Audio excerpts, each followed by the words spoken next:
I don't think anybody wants massive instability because, of course, in the long run, of course, the regime falling and North Korea being freed of this horrible dictatorship would be a good thing. So of course, we see him on North Korean official television, which is all highly edited and is all part of the propaganda of North Korea. But we got an exclusive glimpse into his health and his real situation when he came out in 2018 for all of these summits, when the footage was broadcast everywhere. And at that time, doctors tried to assess and to glean as much information as they could about his health. So, for example, they counted how many breaths per minute he was doing, and they concluded, yes, that he was either very nervous or he was really struggling to breathe and had lung problems. He's clearly a very heavy smoker. His own wife has joked about how she can't get him to give up smoking. But they also estimated that his weight is about 300 pounds. So as a man who is 5'7", that puts his body mass index at about 45, which is clinically, obese, extremely obese. So he is clearly not in great shape. And I think that obvious observation is what is giving a lot of sustenance to these rumors that have come out of North Korea. There's no sign of North Korea behaving any differently. There's no sign of any activity at embassies and military activity, anything like that which might suggest something. The North Koreans put out a statement only a few days ago.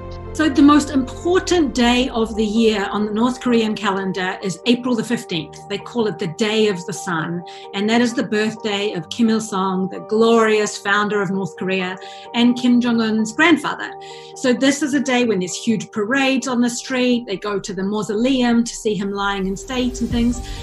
It's an extremely important day, and this year Kim Jong-un was not present. He did not show up for any of these events, and that caused a lot of chatter about where he might be, what might he be doing, is he having health troubles, all of the usual kind of talk about an obvious absence from Kim Jong-un. So the fact that he missed this really important event, and that his younger sister, Kim yo-jong, has been putting out statements in her own name recently, all add credibility to this idea that he may have had a health incident.